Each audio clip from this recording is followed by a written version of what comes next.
Hello, my beautiful people. Welcome back. Welcome to your channeled message reading. This is the Dream Clairvoyant. Thank you guys so very much for tuning in. I do hope you're all doing well, feeling safe, and feeling blessed because you are. So let's get started on your reading. We do have a new deck. This is the Gilded Reverie tarot deck, and I'm so excited to be using it on this channel. It is beautiful, beautiful, beautiful. So, as always, please remember to take what resonates, leave what does not. All right. If this message doesn't resonate with you, that's okay. You're always welcome to watch the other readings here on the channel. Remember that the cards represent energies that any gender can embody. So we have 39, the dice card, which is all about taking chances, right? Tell us more about this message here. 34. And of course I have the Kipper, not the Kipper. I have the Gilded Reverie booklet here that we're going to be using because it's a new deck. So, alrighty.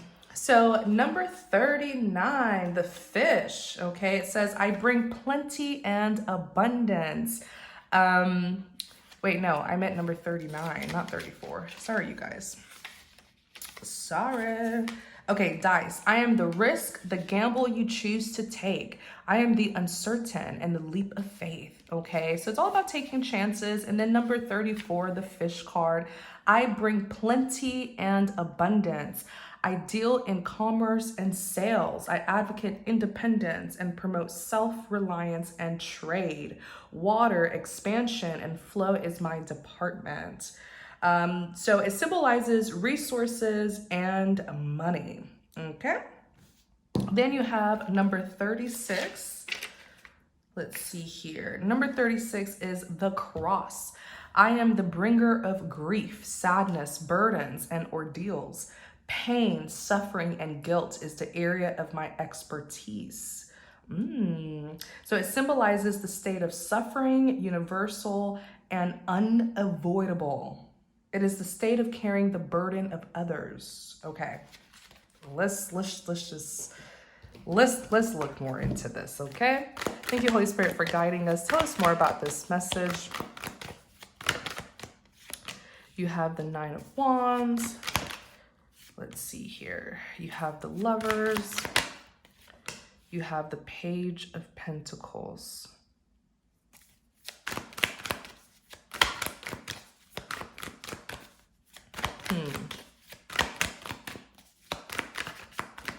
Clarify this Nine of Wands. Clarify the Nine of Wands. You have the Sun. Clarify the Nine of Wands. You have the Queen of Wands.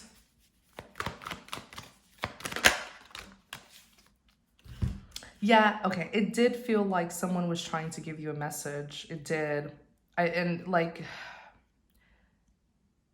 The first card that flipped out was actually the Child card, but it didn't flip over. I did notice it though. I did recognize it, or I did acknowledge it. The very first card came out like this.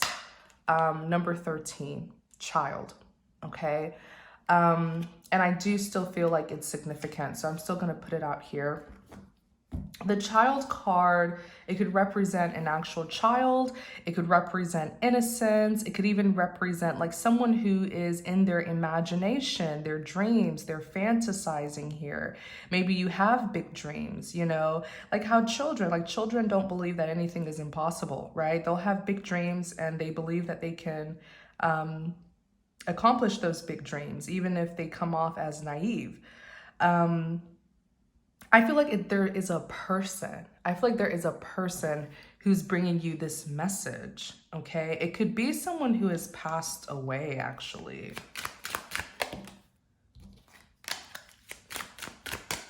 Let me do that again. It could be someone who passed away. Number 10.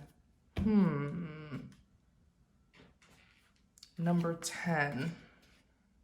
I think this is the, how do you call it? Cipher, number 10, number 10, number 10.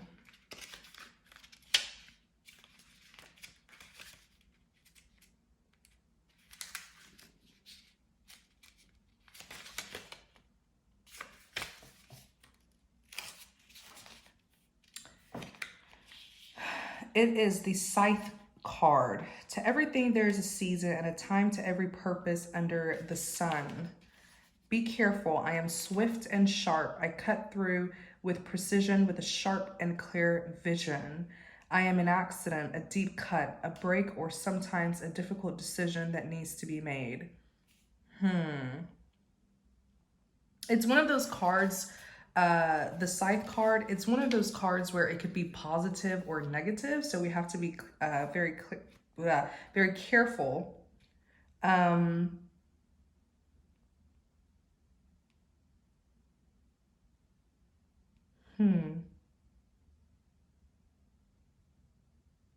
Yeah, it says it symbolizes a sudden trauma or shock that will take you by surprise. I feel like it's a person, is how I'm feeling, who is delivering this message. Yeah, family room. Someone from your family. But this could be so shocking. Maybe this is someone who you didn't meet, okay? They are showing up as the Emperor. And the Emperor is typically like a father figure, grandfather, godfather, mentor, right? These are people who are like the provider, the alpha. Then you have the Eight of Wands. Yes, I do feel like it's a masculine presence that is wanting me to deliver you a message, is what I'm trying to say.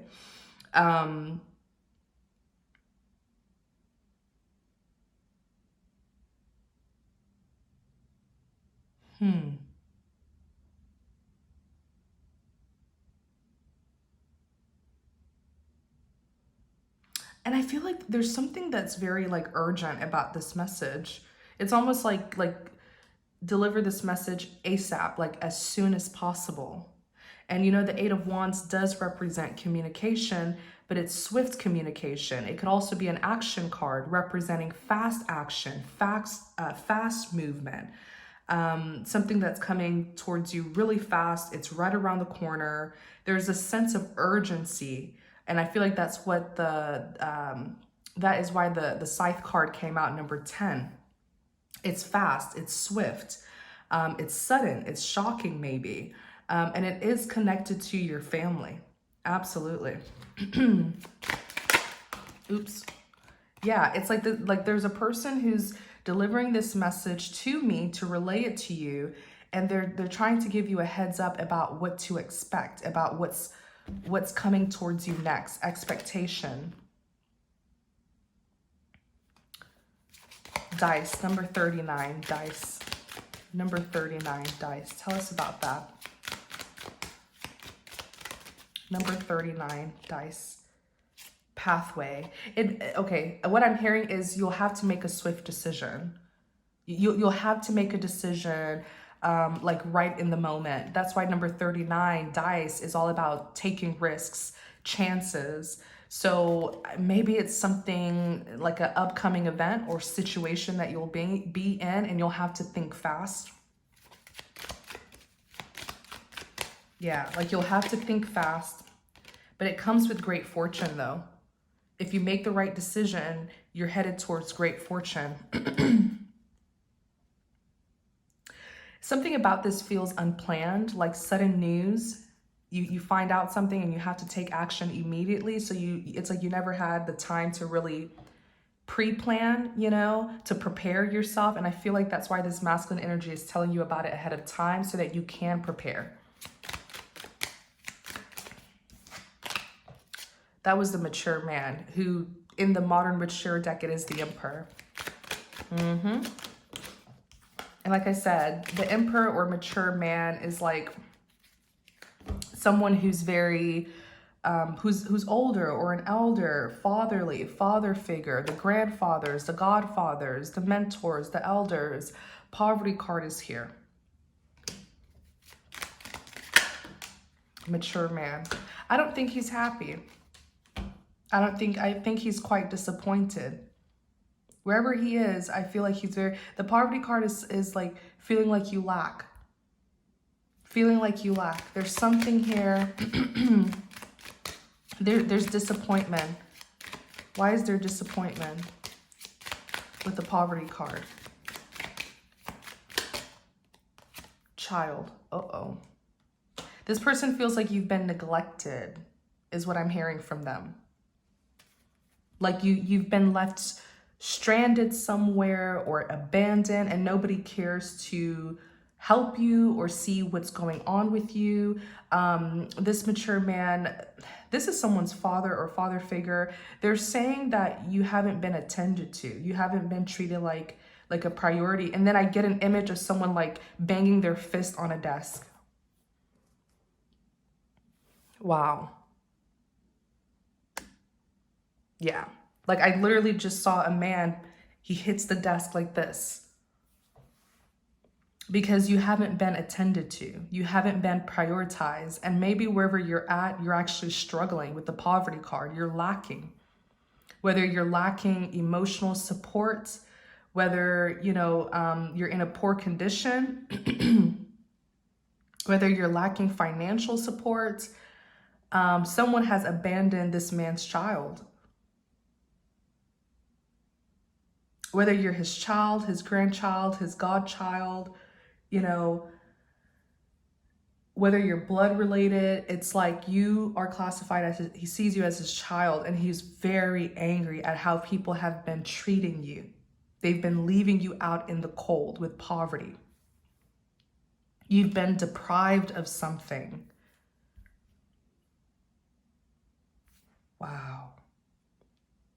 He is very upset. He is very, very upset. And the Sun card does represent a child, the birth of a child. This is all making sense. And then remember how I said the child card came out earlier? It just didn't flip over, but I still acknowledged it.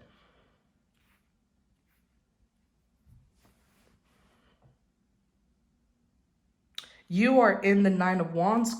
You're in the Nine of Wands here, where you're in the wounded warrior pose. So you have been struggling. You have been on the defense where you have to stand your ground. Like you've been through a lot. 9 wands is someone who's on the battlefield. And if you hit 10 wands, that's too much to bear and you'll fall and crash. You've been struggling is really what it is. The Sun card, you're his child. You've been struggling. You're showing up as the Queen of Wands though. You're strong. You're bold. You're ambitious. You're confident. You're powerful. The King and Queen of Wands of the deck are warriors, but I feel like your father here does not want to see you in that condition. No father wants to watch their child struggle or suffer. The father is the provider. He wants you to have a good life. Not where you're struggling or suffering to make ends meet. Wow.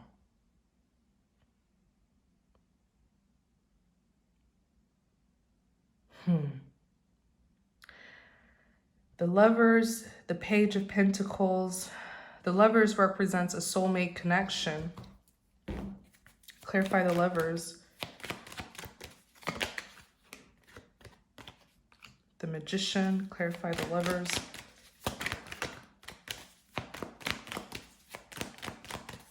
It's like a father having to watch his child struggle.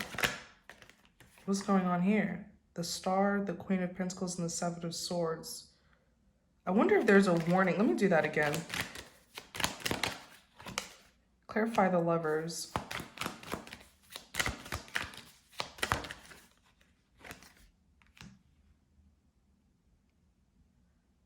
Hermit, clarify the Lovers. Something. There may be a message or a warning about the person who you're romantically connecting to.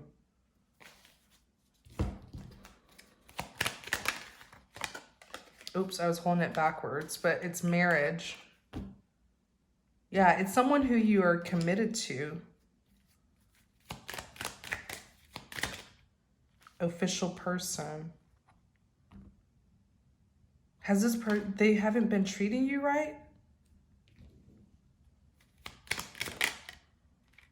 Main female.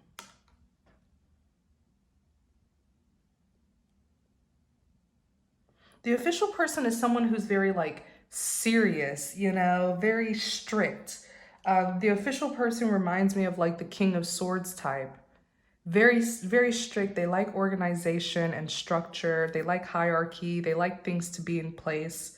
I feel like you're dating or committed to a very traditional sort of individual.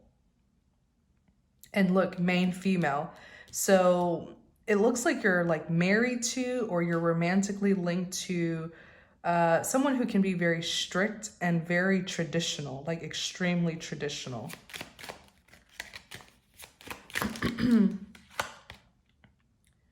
Toil and labor. They have been making things hard for you, is what I'm hearing. Thoughts.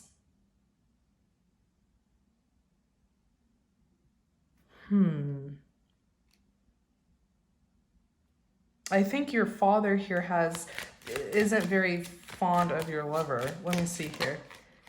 He isn't. Coffin.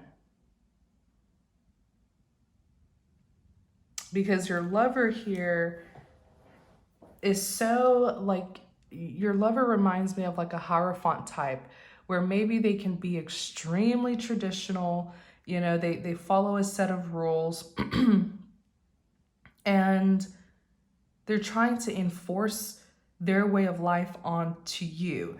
And it's giving you a hard time. Toil and labor is hard work. Something that doesn't, the kind of work that you just have to do, but you're not happy. It doesn't bring any fun or happiness or excitement.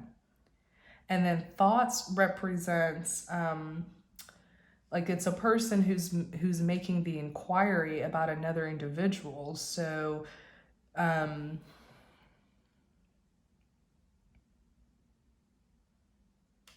this man sort of reminds me, this man who you're with, there's a word.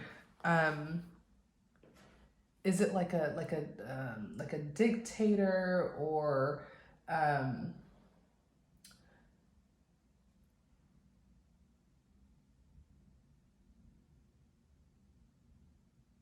yeah, it's almost like he's a dictator of some sort.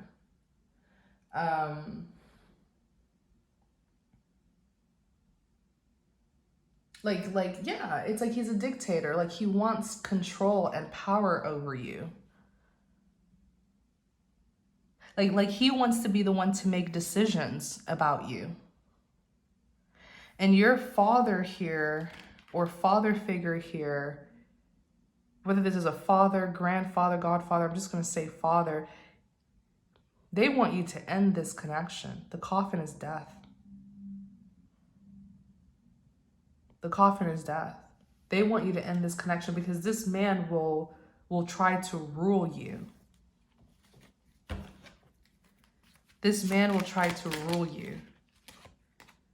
And look at gift. I feel like your father does have something for you, but he's afraid that if you do receive it, you may lose it because of this man. He may try to dictate you, control you, where you end up losing the gift that your father has for you. And this gift will take you out of poverty. You will become a privileged lady, very affluent. You will live a very comfortable life. It could be inheritance. It could be a job, a role, a position that your father has for you. But he's very cautious of giving it to you because you sort of have a beast. Like it's like I see this image of like Beauty and the Beast. A beautiful, soft, loving woman, but like her husband, her spouse, or her significant other is the opposite of her. He's like a beast. Even if he's attractive, he's like a beast as in he's unpleasant. He's unpleasant, and he can be a complete nightmare to others.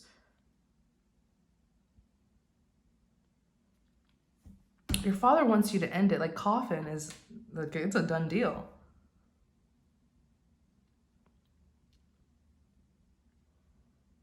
So it looks like you'll have to, I wonder if it's like a choice that you'll have to make.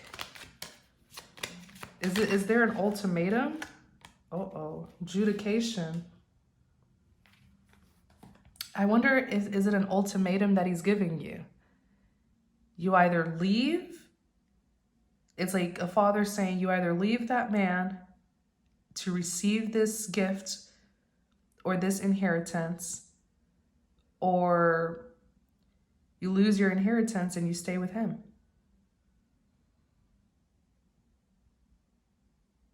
Wow. Adjudication is here. I'm just saying. An adjudication card is like a review. Like when you have to get a mediator to sort out issues between two people. I don't feel like your father has approved of this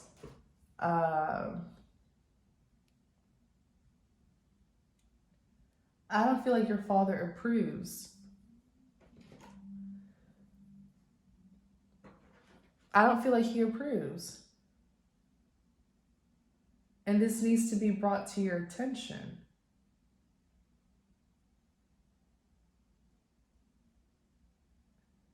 Wow.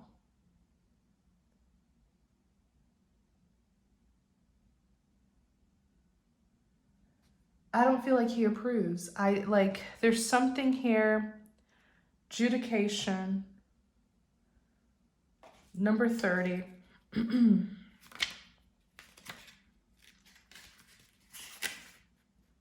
He's pretty much the judge.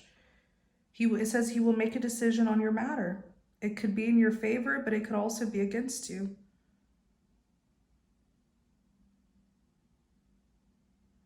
Literally, this card stands for minor government, officials, bureaucrats, clerks, school boards, zoning boards. I feel like you're the child of someone who's very powerful.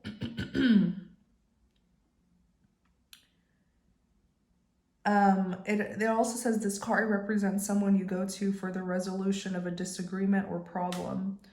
It might be a judge, mediator, lawyer, doctor, or counselor. I don't think he approves of this connection. Yeah, courtship. That's you and your lover. The person who you're dating, courting, there's a father figure here who's like, no. Over my dead body. Dang. And why? Like, what's the problem with this man? And I did kind of pick up on it. He's like a dictator. He wants to make decisions about you, like as if you can't make decisions for yourself. Let me see, what are the concerns that your father has? Two of Wands. That he's going to steer you in the wrong direction. Like, this is a man, yeah, that's exactly what it is. He's gonna steer you in the wrong direction. Like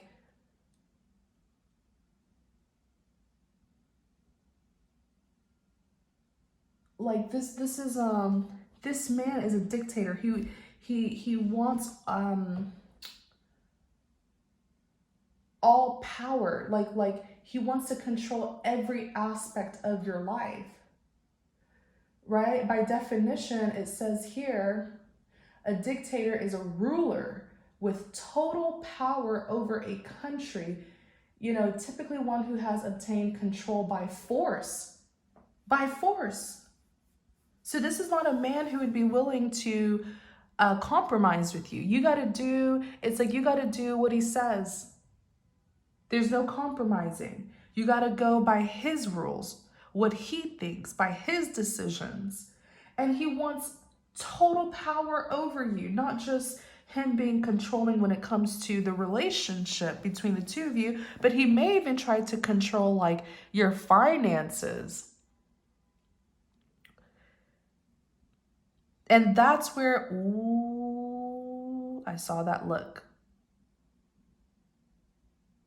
I saw that look. It's like I said something that pinpointed the problem that your father has. It's like he gave me that look of bingo. You just said it, dream. Bingo. You know, oh my gosh, it's like a father's, you know, when your dad gives you that look, like, wow. And he's looking at you right in the eye because bingo, you pinpointed it. You pinpointed his concern. That's what it is. Your father has something here for you. It could be inheritance. It could be a job position, whatever it is. It is something that will bring you great fortune. And it feels like you are inheriting it. It does. And he's looking at you and he's saying, not with this man. You won't receive it with this man. Not with this man. He has judged this relationship, and this man wants all power over you, not just power and control in the relationship, but like, it's almost like he wants to own you. He will try to control the other aspects of your life. Like if it's a job, if it's money that you will inherit from your father, he will want control over it. And honestly, if you ask me, and you can disagree with me, right? Who am I that people can't disagree with? Everyone has their own views and their own opinions. And, you know, I come from a traditional family. So I know all about traditions, you know, but I'm also very modern. And I consider myself a little bit of both, half traditional, half modern, right? And very progressive with my views. So you can consider what I'm saying, but at the end of the day, you have to think about it. What works for you? I feel like it's important when two people are together, especially officially, especially when you're married to someone, when you're married, okay? Not just casually dating or even in a relationship, when you're married. You become one, right? 2 in 1. You merge lives and now 2 people become one. That's what marriage is. And I believe the marriage card showed up. If this is a man who you're thinking to get married with long term, your dad is saying, heck no. And that's just me not wanting to cuss. But I'm sure he has other words, stronger words. Because when you get married, it's like by law, what's yours is also theirs. And you're not just merging lives, but you may even have to merge finances, maybe. But just to share my personal views with you as advice that you can consider, I feel like when people are married, you can still be yourself. Make sure to have who was it that said it? It was a celebrity that said it.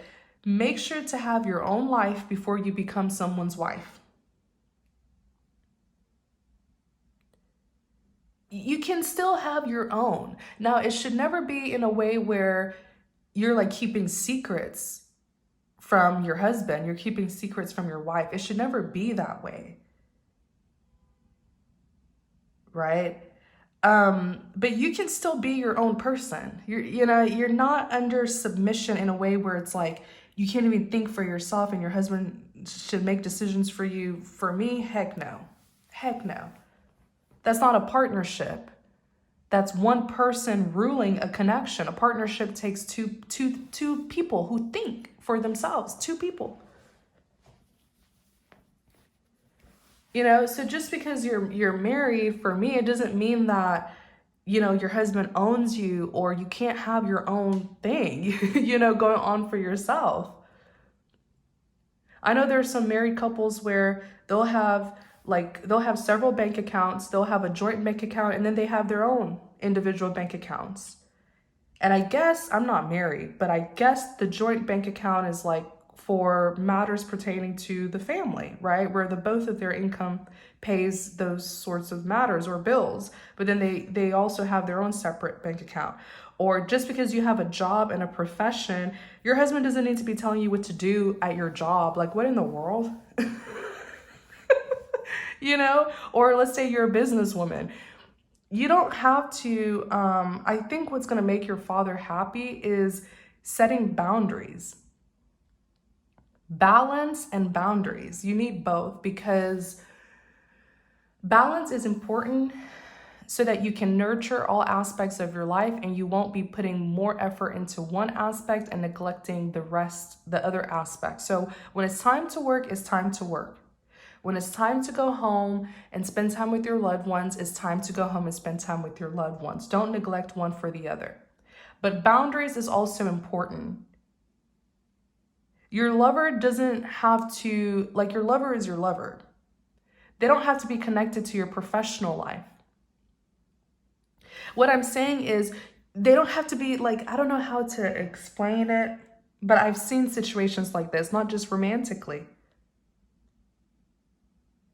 Not just romantically. It's like you need boundaries. A friend is a friend. Your friend doesn't need to be working where you work.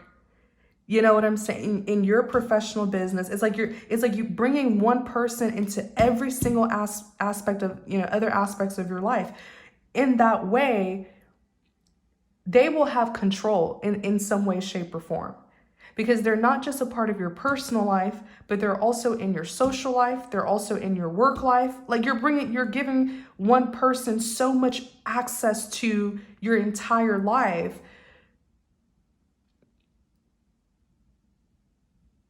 Your husband, your lover does not need to be a part of your professional life.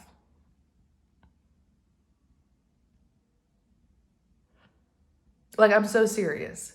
You have your own thing going on. Of course, there are times where, maybe you can ask them for advice, but you guys don't have to merge every single, like, I don't know how to say it without coming off wrong,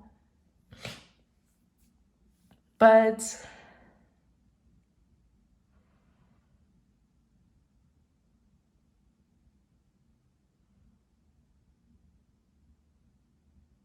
it's a matter of control. When you do that, when you bring one person and you get them involved in the other aspects of your life, you're giving them so much control, because they don't just know you personally, they know where you work, or they work with you. They're in your professional business. Next thing you know, they're in your financial business. It's like, dang, you're bringing them everywhere. And now they have so much control. Boundaries is so important. At least for me. If you're my friend, you're my friend. You don't need to know about my professional life. You don't need to be a part of my professional life. And if you are my coworker, if I work with you, you don't need to be in my personal life. There has to be boundaries so that you don't get invaded and taken advantage of. There has to be boundaries. But with this kind of man that you're with, he will want to know about your professional life, your finances, and this kind of invasiveness is to have control, to be aware of every single thing that you do. And what is so funny, is not funny, but what's so interesting, is the right word, is at the end of the day, it's almost like your father and lover going at it, which is insane. That should never happen. Do not disrespect your father like that. Where it's like your husband clashing. That's insane. Because they don't compare to each other. One is your father, the other is your lover. And your father has the right to be concerned, because this is his money. This is his reward that he worked for, that you're inheriting. That you're inheriting. So yes, he does have a big say, because One man is not going to take what he worked for and give it to you just for another man to come and take over it and mess it up. No.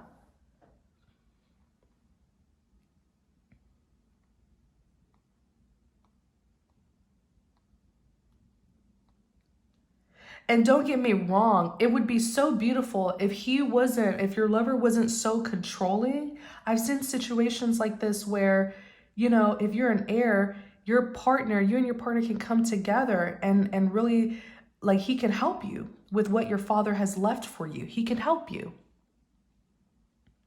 There's nothing wrong with your significant other helping you.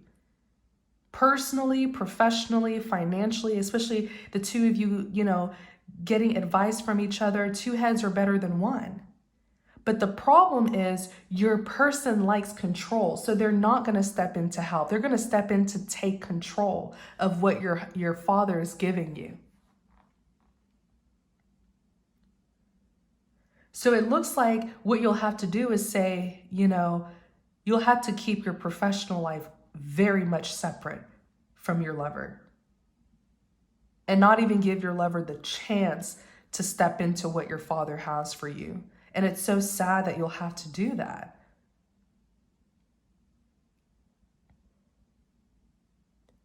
That's crazy. Wow.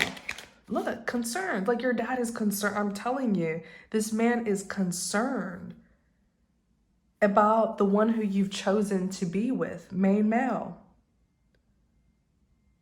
And honestly, if this is someone who has passed away, whether they are alive or they've passed away, I feel like they have so much power where they're going to make it hard for you and this person to be together.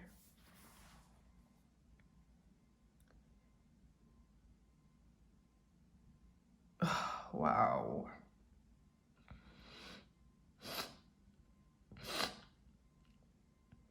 I can't disagree. Like, I'm trying to be fair. I absolutely agree with your father. I absolutely do.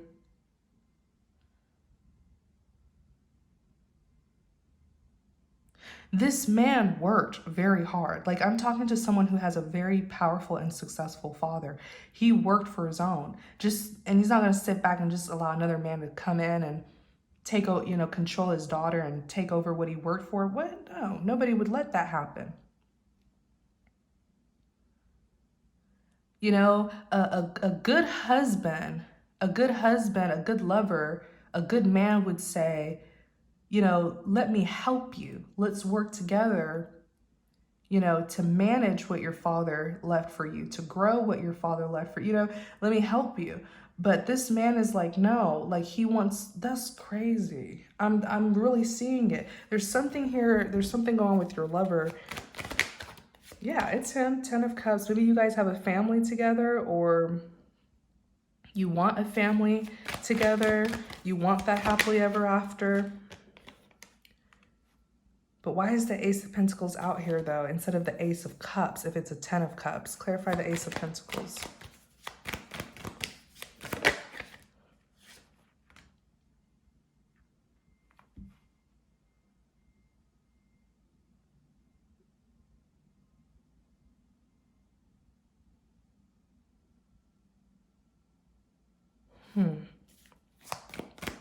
Ace of Pentacles. Because now I'm wondering, I hope there's not an opportunist. The Knight of Swords is someone who seizes opportunities, and the Ace of Pentacles is money. It's a blessing of prosperity. Is that what it is? Ooh, this person could be an opportunist.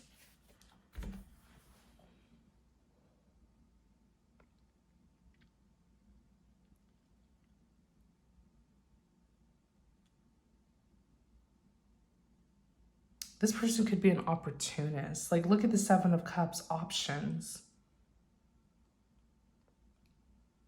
Someone who's weighing their options, like someone who's looking for an opportunity to maybe get rich.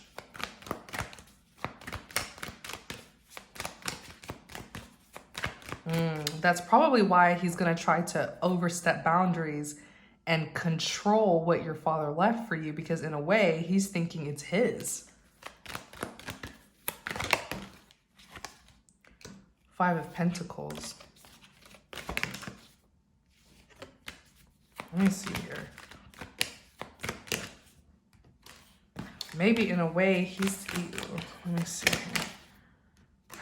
This is crazy. I don't want to make any accusations, so let me look into this some more. Three of Wands.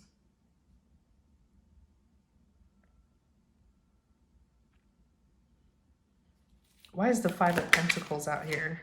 The Tower.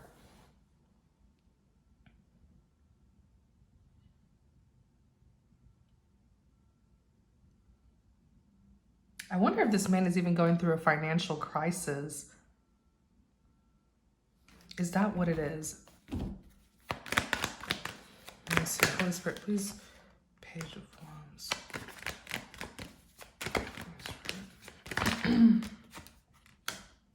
King of Wands.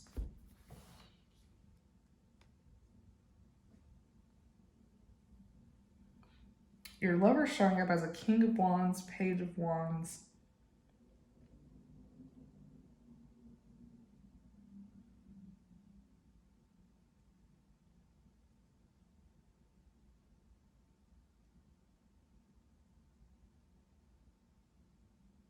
Why the Five of Pentacles, though?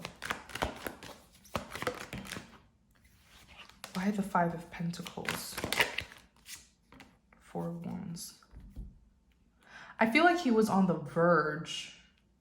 He was on the verge of a financial crisis.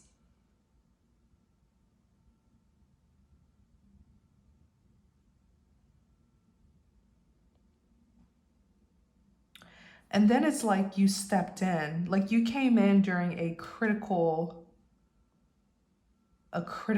period.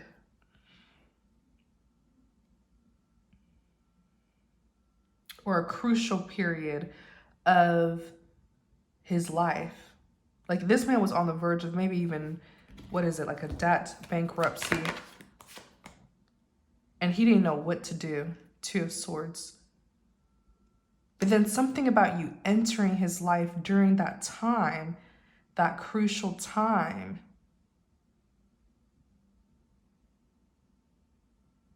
where maybe he got this idea to be with you. Look, Page of Wands. Maybe he got this idea to be with you because of your family wealth. Oh, be careful.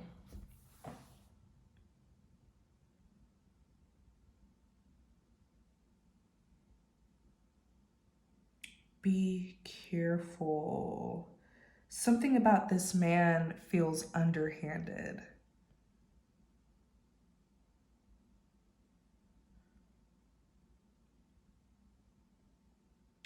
And I don't think him meeting you or bumping into you was really a coincidence.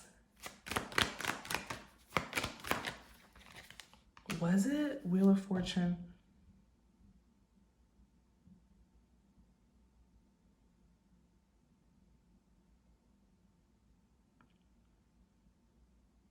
Maybe it was. The Empress. So it was, okay, so it was a coincidence. The Wheel of Fortune represents something that's fated and destined to happen. You came into his life during a very crucial time where I feel like this man was on the verge of like really hitting a financial loss, really, really hitting it. And then you came in and he's like, whoa, like it was like a tower moment for him where he was like, who is this? He got very drawn to you. And I'm being very careful with what I'm saying because I don't want to make someone look like what they're not. You guys know I don't sugarcoat things. But I almost feel like you came into this man as like a packaged gift. Like it's like the universe wrapped you up. Like certain things started to happen to you prior to meeting this man, where it's almost like you were being shaped, groomed, transformed into exactly exactly who he's looking for. Like something, oh, Father Lord, help me with this message. Because I feel like it's a sensitive one. And it's one thing to see things, but it's another thing to understand what you're seeing and convey the message accurately, or even greater, precisely.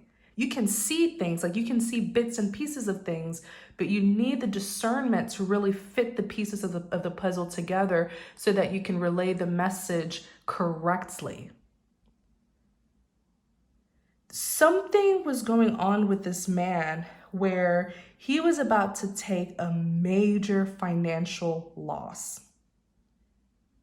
And I almost feel like you were his answered prayer. The Wheel of Fortune represents something that's fated and destined to happen. And look at you entering his life as an empress. Whoa, whoa, whoa, whoa, whoa. You're not just like a page, a knight, or a queen. You're an empress. There is only one empress in the deck. There's several queens, there's several pages, several knights, but there's only one empress. The most powerful woman or feminine energy is the empress. And what I'm seeing, it's almost like you were like, I'm being careful with my words here. It's almost like you were shaped and transformed and molded into exactly what this man had prayed for. Like you entered his life as a gift, but a gift in many ways, not just a financial gift. You entered his life as an ace. Thank you, Holy Spirit. You entered his life as an ace of pentacles, a gift of prosperity. There's something about you where you're so freaking valuable. You are extremely valuable. It's like the divine taking one of his most precious people or child and giving you to this man. With you in a person's life, they prosper, they're protected, they're blessed. You're like a lucky charm, but you're greater than a lucky charm. Like there's something about you where you are so highly valuable, physically and spiritually.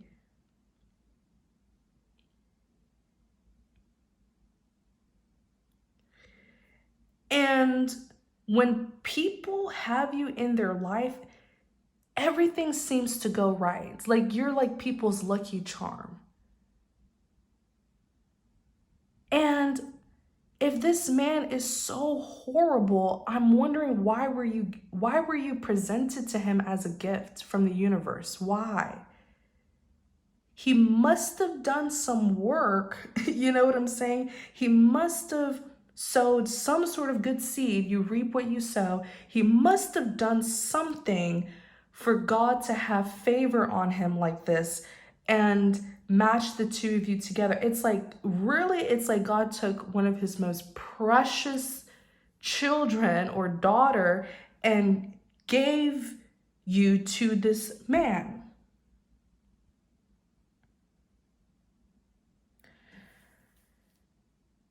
Okay.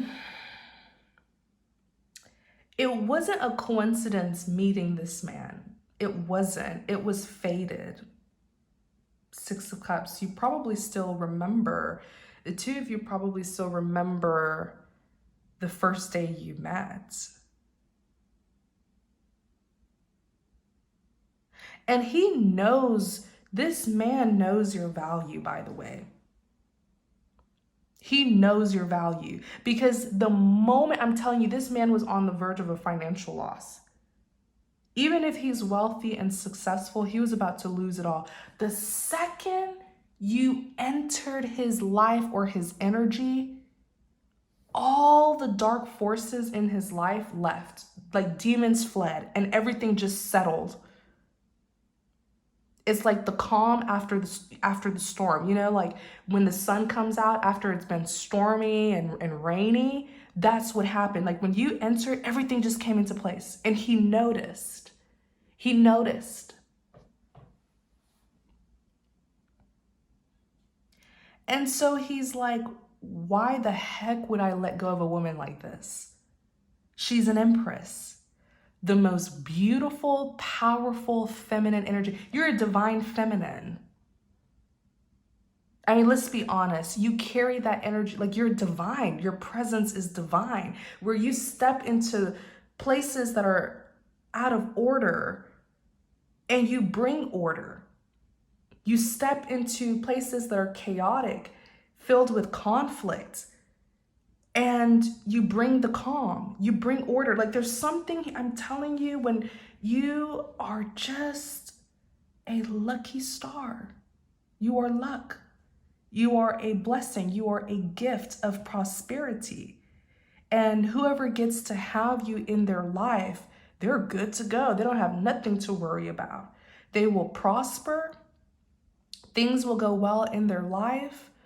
You know, they will be protected because you're divinely protected. So by them being connected to you, they are under your coverage. They're under your coverage. Yeah. And so this man is like, there's no way. This man is like, there's no way I'm letting this woman go. She's beautiful, she's divine, she's powerful. Like when someone sees you as the empress, you're the full package. You have it all, 10 out of 10, if not more.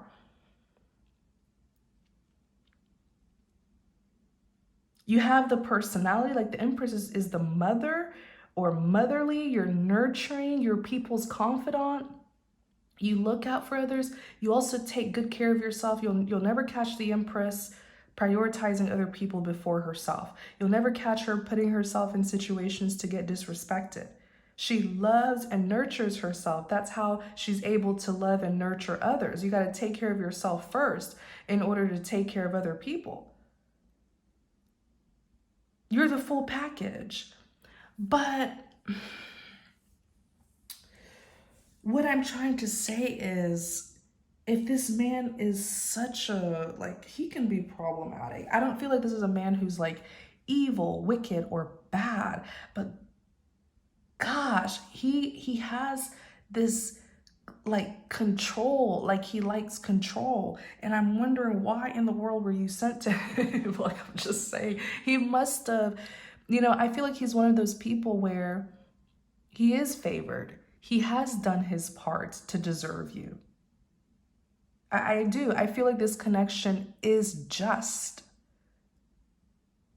Like the justice card would come out to represent that. It is just. The two of you have done the work to deserve each other. So he may be like ugly and like a beast. And when I say ugly, I'm not talking, he's here as a king of wands, so he must be attractive. When I'm saying ugly, I don't mean superficially, but he must have an ugly personality. But you know, I don't feel like his heart is bad, but I don't know what to say. I don't know what to say. Four of Wands is a commitment, marriage.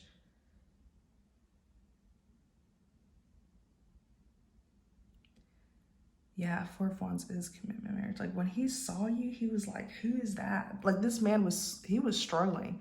Then when he saw you, it's like he wasted no time. Look at the Knight of Swords as someone who's swift. He swiftly sees that opportunity with you. Because he realized who you were. He realized, it's like the timing where your life is falling apart and then you meet an empress, then all of a sudden everything starts going well. You're like, no, there's something significant about this woman. And I feel like he understands who you are, but he doesn't have control over you. I feel like there's something that this man does, and that's why your father is unhappy.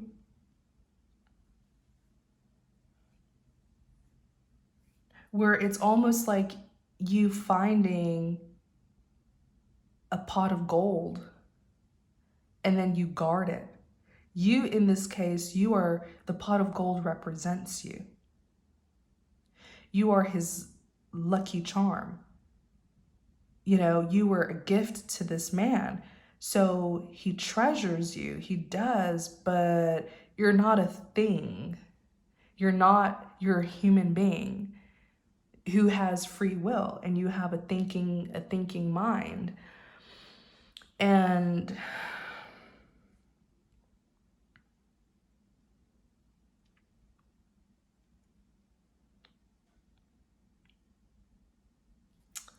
he just wants to, I feel like this man just wants to kind of capture you. Like, I'm sorry to use that word, but it's almost like he just wants to guard you and protect you at all times, like making sure that nothing happens to you. But it's kind of in a way that's like too much. Let me look more into this here. So it doesn't seem like he's controlling to abuse you or take advantage of you. I think what it is, he doesn't want you to go. Like Eight of Cups and Knight of Wands is a lover that's fleeing. He doesn't want you to leave. He doesn't want to ever lose you. He doesn't want there to ever be a day where you say you don't want to be with him. So it's almost like he's nosy. I can see him. Like he has this thing about him where he likes to know what you have going on at all times. Okay, and then look, dad is here, your father's here, and he's saying, and your father's like, that's exactly what the problem is. This man, it's not that he's gonna steal your wealth or take away your wealth. It's not that he's an opportunist. He just won't give you a chance. Like, let me be. It's like I see you telling this man, back up, let me be, let me do my thing. You know, he just won't let you be. That's really, you know, sometimes when I'm so tapped into the energy, like I can feel it. I can feel you being like, dang, back up, give me 50 feet. Let me be, let me be. This man, it's just annoying. I feel like that's what it is. I feel like this is a connection that is meant to be. It's fated. This man, I feel, made lots of sacrifices. I feel like, ooh, how do I say this? It's almost like you were a promise fulfilled to him. No one can say that this man doesn't deserve you. His personality might be ugly, but I feel like this man has done work to deserve you. It's almost like a promise that you make to someone. If you do this kind of work, you'll get this woman. What is that story of, there's a biblical story, is it Abraham and his wife? What story is it, you guys? Comment it if you know, where it's a biblical story where this man had to work years and years, like in the fields. He had to work years and years before he could get married. Like he was interested in a woman, but God was like, you have to work for me for a certain amount of years in these fields before I can give you this woman's hand in marriage. And then, and I kind of feel like that's what happened here. I do. And so what he did, I think was it Abraham? Correct me if I'm wrong. Quote this story, this biblical story. But this man worked, like he didn't care how long, like your person would carry the energy of the Knight of Pentacles. Someone who works hard, they're dedicated, they work diligently. Knight of Pentacles, they don't care how long it takes or how hard it is. They will work. They start off with barely anything, but they work and work and work until they have more than enough. So I feel like you were a promise made to this man. And this man, when that promise was made, he was like, okay, I'm going to work. I'm going to work because I want this woman. I want a wife. Who doesn't want a wife as an empress? What in the world? That's like every man's dream. But people desire things, but they're not willing to do the work for it. This man, though, he did his work for it. And that's why you were gifted. That's why you were gifted to him. And when he saw you, oh my gosh, this is all making sense. What in the world? This is, hold on, you guys.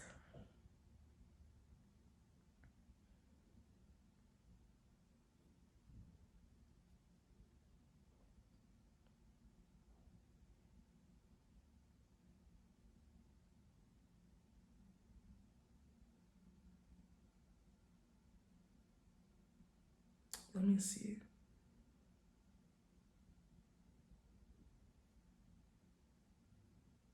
I don't think it was Abraham. Let me see here. I'm trying to look it up.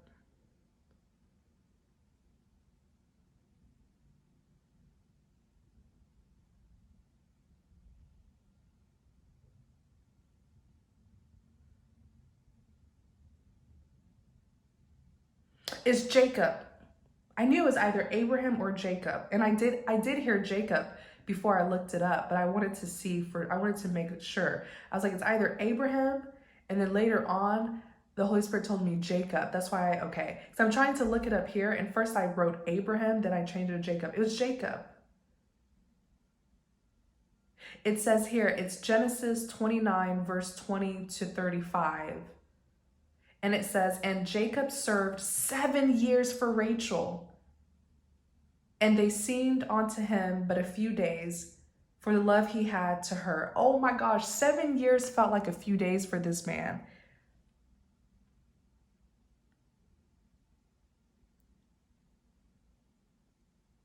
Let me see here. There's a whole story to this, but I don't remember it strongly.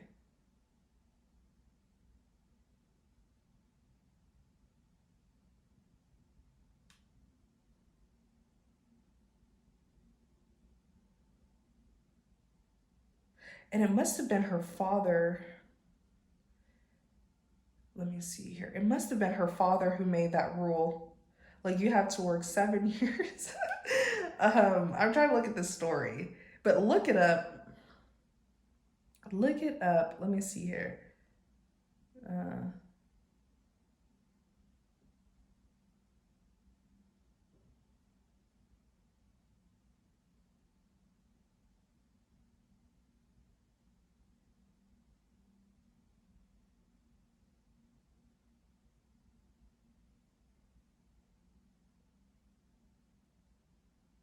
Wow. I'm over here reading the story. I'm sorry, you guys.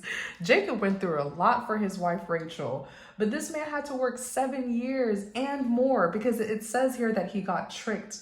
He got tricked and deceived. And even after being tricked, he was like, okay, I'll work longer than 7 years then. Yeah, it actually said that he worked for another 7 years. Like, that's crazy.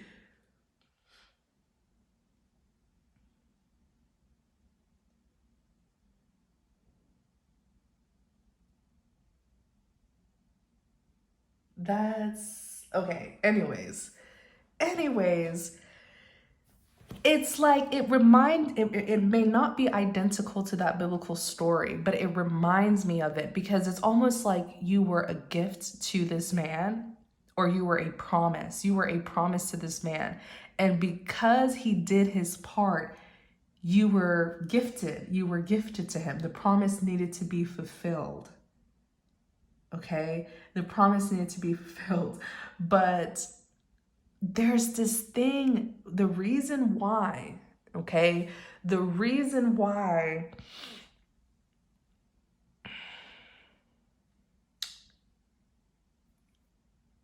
he behaves this way, okay? Your husband or your lover, he has this mindset, he has this belief that you are his, like he won you, or he has this mentality of like you're his reward, like he worked to receive you. Okay, and I see his excitement. This man knew you. The first day he saw you, he knew you because I feel like you were a promise to him a long time ago. You were a promise to him a long time ago. So then when he saw you, he was like, oh my gosh, the prophecy was fulfilled. And the promise was not broken. You know, God is not a man that he shall lie. The promise was made. You know, the promise was made and it was fulfilled. So when this man saw you, he was like, oh my gosh, like that's her who, you know, the divine showed me in a dream. That's her, that's my promise. And that's why he sees that opportunity with you fast. Oh my gosh. And his biggest fear is like you leaving. I see it here. 8 of Cups, you turning his back on him. You turning your back on him and fleeing. The Knight of Wands, a lover that's fleeing. And you know why? Because he's too controlling. This man needs to understand that God is not a man that he should lie. If he made that promise that the two of you are meant to be together, then the two of you will be together, no matter what the circumstances. So he doesn't need to keep, like, this is the kind of man who wants to keep a tracker on you. He wants to keep track of where you're at, what you're doing, who you're with. He wants to be like really, really involved with you. And he doesn't have to do all of that, because I feel like you would willingly do that for him. I feel like you would willingly share your life with him and share the many aspects of your life with him. It would already happen naturally if he can just let go of control. I feel like that is really what the problem is. That is really what the problem is, you guys. It really is. Control. Your person likes control. And it may be when someone comes from a place where they hit a loss like this, where they were deprived. I feel like something happened to your person where they took many losses, and then you finally came, like something good finally came into their life. They're going to hold on to you forever. They will treasure you forever. It's like someone who's been impoverished all their life and they finally find something valuable. They'll hold on to it. They'll treasure it with all their might. But what your person needs to realize is, if the promise was made to you, then I'm certain that God also made that promise to you as well. That you would have a helpful husband who will love and cherish you and be there with you. I'm sure that this person, if this is your reading, I'm sure that God revealed this person to you as well, so that both of you are on the same page. And these things will happen naturally. These things will fall into place naturally between you and your person. They don't have to do so much. Your person's doing too much is really what the problem is. I feel like you do love this person willingly. You are willing to be with this person. You have chosen this person. You want to be with them. So they don't have to be fighting, competing, controlling you. They don't have to do all of that. But I guess it's that anxiousness. It's that anxiousness and anxiety that happens when you've been in a place for a long time where you've lost, you've taken losses so many times, and then finally something good comes into your life. You get so anxious and passionate for it, and I think your person just needs some good advice. I really feel like that's what it is. They just need good advice. The prophecy was fulfilled. The promise was fulfilled. God is the one who's in control of it all. And if it's meant to be, it will be. It's already been revealed to maybe even the both of you that the both of you are meant to be together. Maybe you've already seen the future with each other. Now, that should reassure you that, okay, it's going to happen. But what you need to think about is, how is it going to happen? You know, how is it going to happen? I already saw the future, but we're still in the present. I saw the outcome, but we're still in the present. Just let go of control. Let go of control, because I feel like you've already been prepared. Remember how I kept on saying it's like you were prepared or transformed. You're already a wife. God prepared you himself. This man met you prepared. He doesn't need to control you. He doesn't need to tell you what to do. You already have an understanding of who this man is and who he's meant to be to you. And that's such a blessing. That's such a blessing when God has already prepared a husband or wife for us. You'll be shocked how many people get in relationships and it's almost like they have to teach the person how to love them. It makes perfect sense. And I said it several times where I was like, it's almost like you were prepared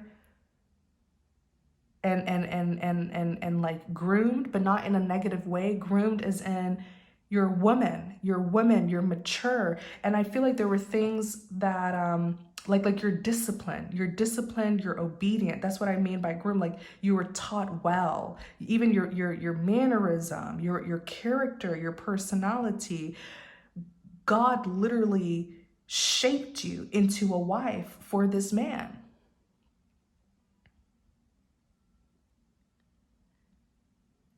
The hard work has already been done by God. God has already done the hard part. And now what he has to do, what your lover has to do, is just let it all fall into place. I feel like certain things were even happening to you before you met this man. You just changed, like you blossomed so beautifully. Like, look at the Empress. Like, maybe your hair, something happened with your hair. Did it grow longer or did it just become healthier? Like, you just started to look more.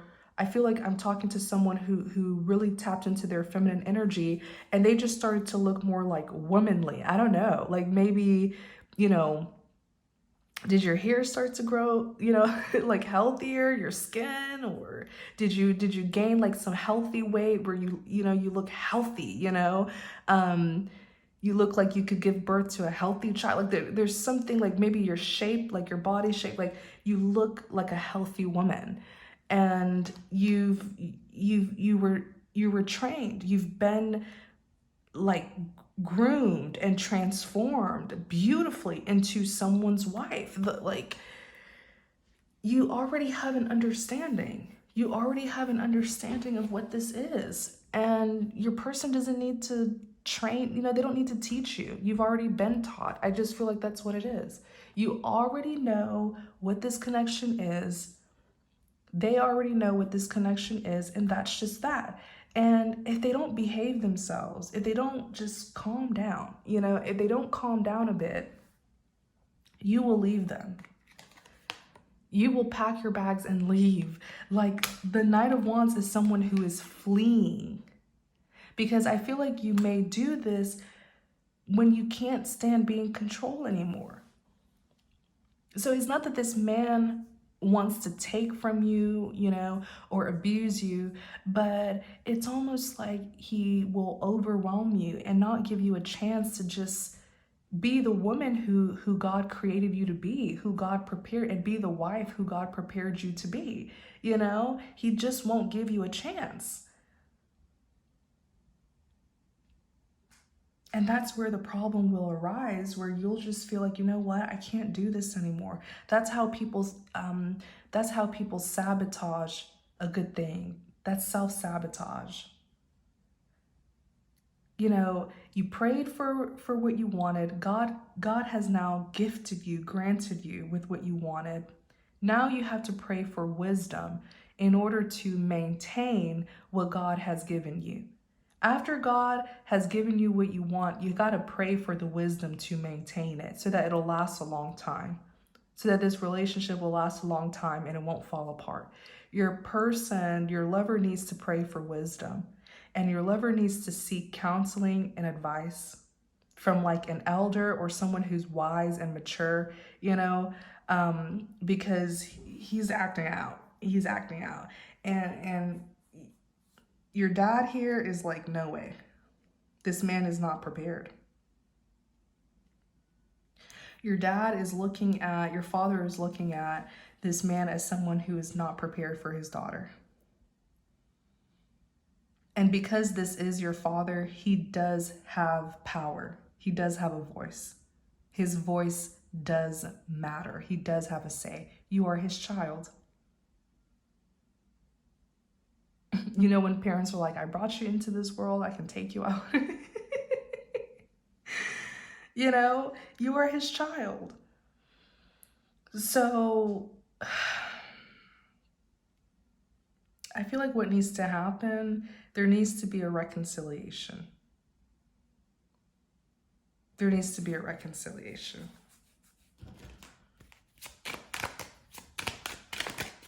To reconcile things, imprisonment, ooh, despair. Until there's a reconciliation, you guys will not be together.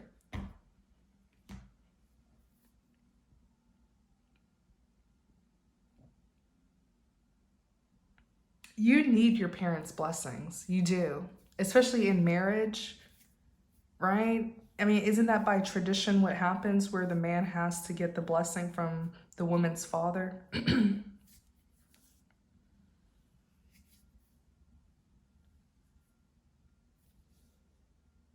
Yeah. Spiritually, our parents play a big role in our lives. When your parents bless you, when they're happy with you and they bless you, my goodness, the luck will just flow in. So your parents' blessings it's very important. It's very important, not just in marriage, but just in general. When your parents bless you, where their heart is just happy and content with you, you know, luck will flow into your life because of your parents' blessings. And you guys will not be, I'm telling you, I see this so clearly. Your imprisonment and despair. Imprisonment and despair.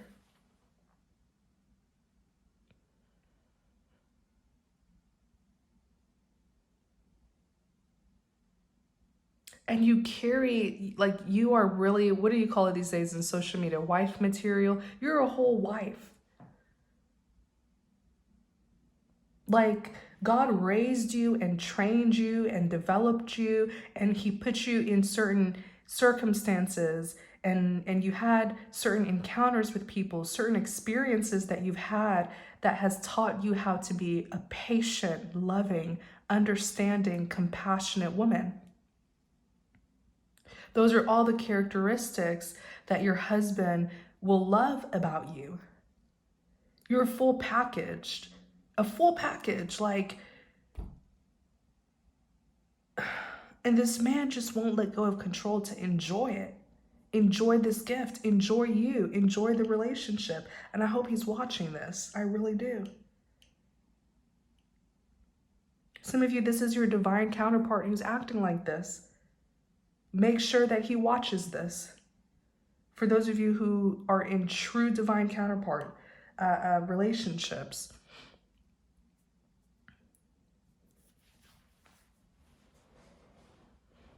it's not that this relationship will fall apart because your father, you don't have your father's blessings to marry this man. And by tradition, we need our parents' blessings. Absolutely. They play a big role in our lives physically and spiritually. That's why I tell people all the time, even in real life, I tell people, look, no matter what your parents have done, don't insult them, don't disrespect them. You bite your tongue and you walk away. Because spiritually, they have a lot of power. They have a big say in their children's lives. And I feel like I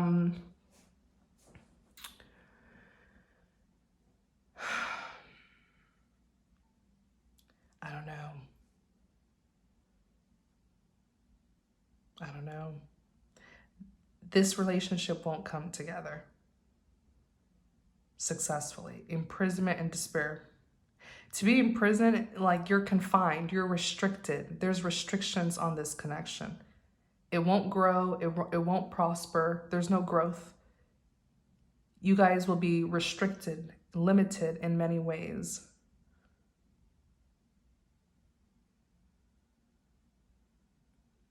And then you have despair. That's crazy. Like the outcome won't be good here between the two of you. You need your father's blessings in this relationship. I don't know what to say. Like, how can this be resolved? Three of Pentacles, working together, collaborating. That's what the Three of Pentacles is. Your husband or your lover needs to realize that you guys are a team. You guys are a team. This is teamwork. It's you, it's him, and it's your father. There's some like, and then your person is showing up as the King of Wands. That's their dominant energy. And I know the King of Wands, you know, he's passionate, he's ambitious, he's attractive, you know, he's a go-getter, he's a leader, he's innovative, he's strong. The King of Wands is like a warrior, a soldier, right? A conqueror. But some of the negative characteristics of a King of Wands, and there's negative characteristics to all of the cards, like Queen of Cups in reverse, you know, that kind of stuff.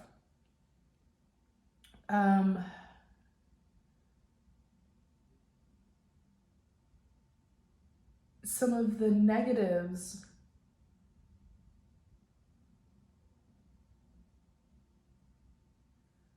about the King of Wands is that he can be self-centered. He can even be, what is that? Like he carries that like King of Wands, Six of Wands energy, where he has to win at all costs. If there's a fight, he's going to be the last man standing. He likes to be victorious. And sometimes when people carry that Six of Wands energy, let me see if I can find it in the deck.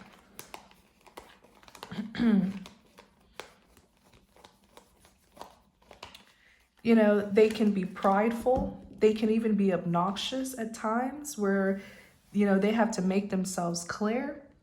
They make a statement by their actions. That's what your person likes to do. He's obnoxious. Your person's obnoxious, self-centered, egotistical, loud. He does things to make a statement. And I feel like he actually did something here that was a complete offense to your father.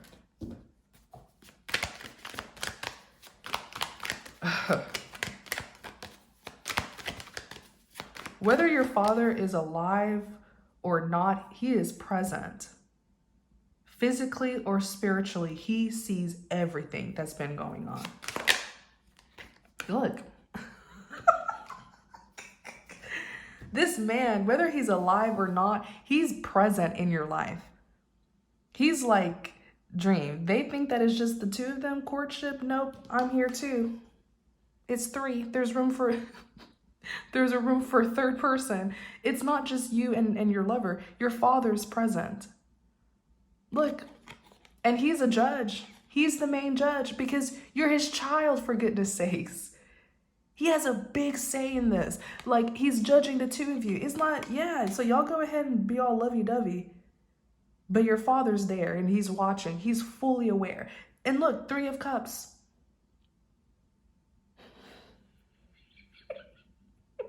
He's like, yeah, I'm here. I'm in this relationship too. So keep on playing because you will not marry my daughter. You will not date my daughter.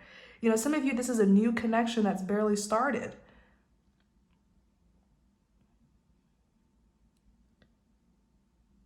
Your husband or your lover, your divine counterpart, is a true King of Wands. You want to know, like, if you want to know about your divine counterpart, this is your reading, go and look up a King of Wands. There's articles about tarot cards to educate yourself.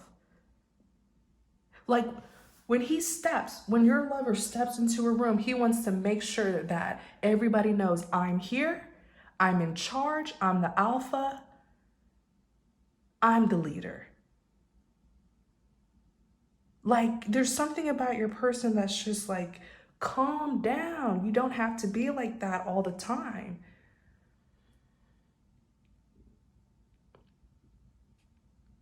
But now, and King of Wands likes to compete, but you can't compete with someone's father. You can't compete where you don't compare. Duh. You can't compete where you don't compare.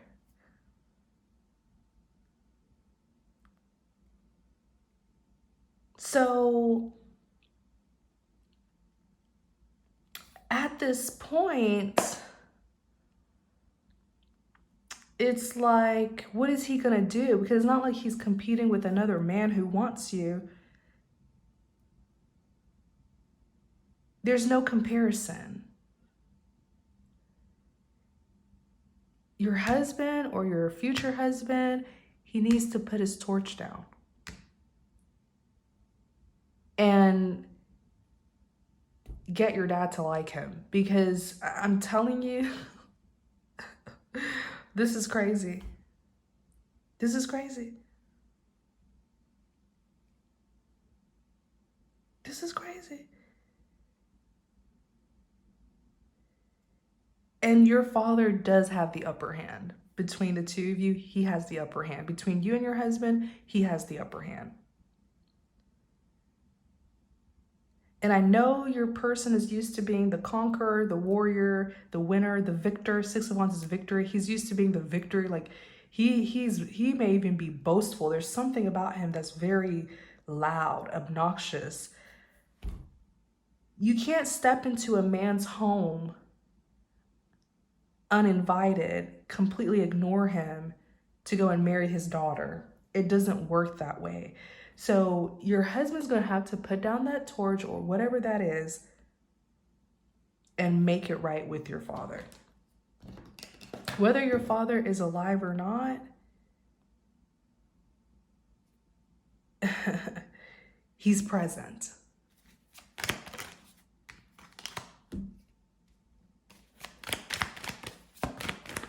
He's present. Temperance, the moon. And if your father has passed away, the moon card is like my spiritual, like the spirit realm. The moon card represents the spirit realm because the moon is something that's hidden. The spirit realm is the unseen world, right?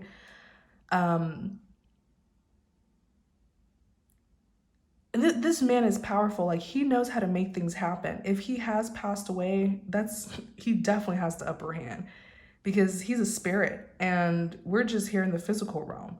But he's a spirit and he's powerful. Like, he can make things happen. Look, and I keep on noticing the angel wings.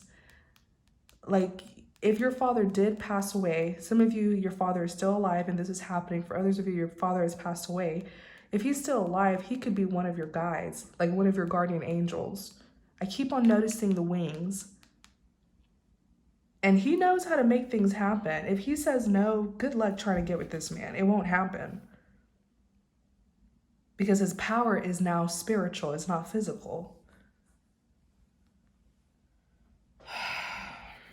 There needs to be a reconciliation. The star. Healing. The star is healing.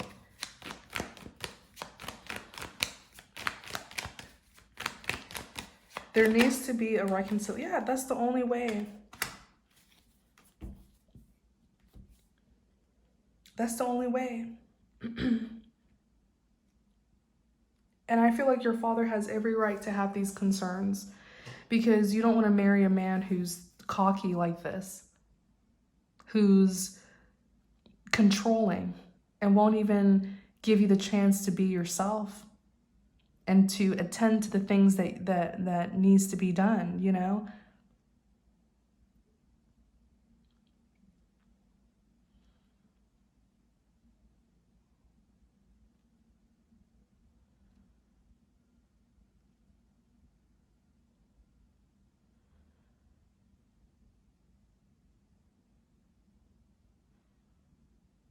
Yeah. So,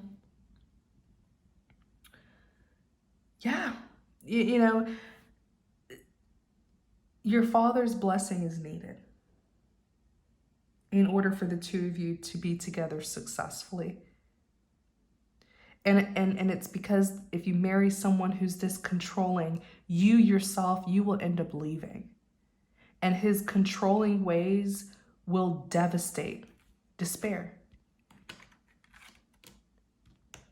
It will devastate the relationship. He'll be so controlling that it'll give the relationship no opportunity to prosper or to grow. It's like whenever you try to do something, he'll say no. So how is it supposed to grow? How is it supposed to be prosperous?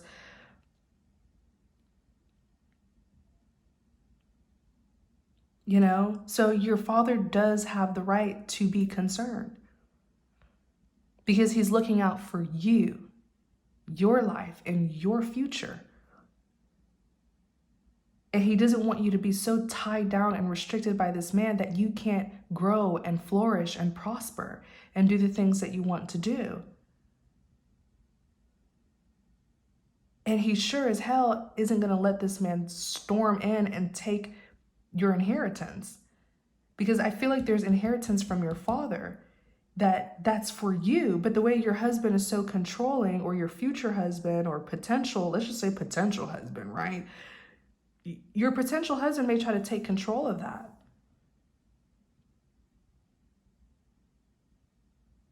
And it may fall apart.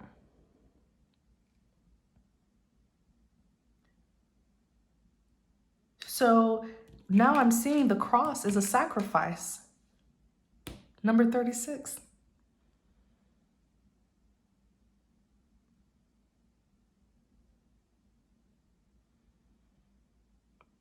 If your husband doesn't change, you may have to sacrifice this relationship. Yeah, 39 is a choice, like 39 is dice. You're taking a chance here. You're juggling two things. It's love, romance, and then you have your family obligations, which ties in with your career and finances. It's like, pick which one. Roll the dice and see which one comes out.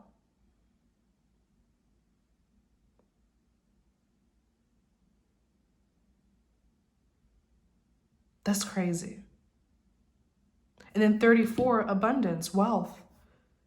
And it's so crazy because it shouldn't have to be that way, you guys. It shouldn't have to be that way.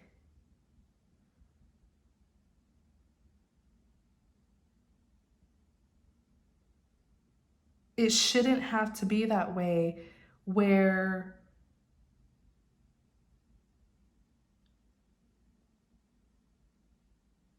you have to choose between your love life and your career finances, or even your family. It shouldn't be that way, but it's because your lover is making it that way. And I remember a couple weeks ago, I did a reading where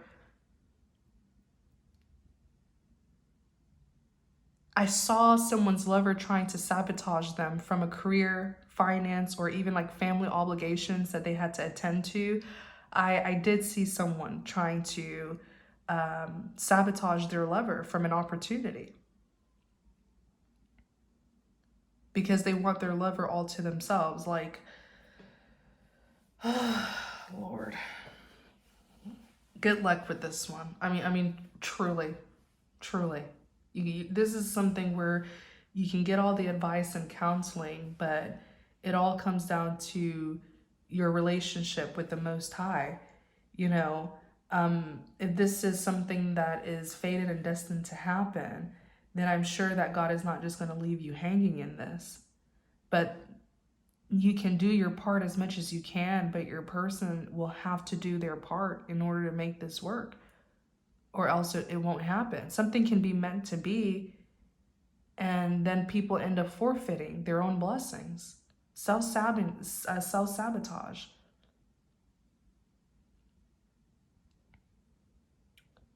I'm gonna go ahead and leave it here.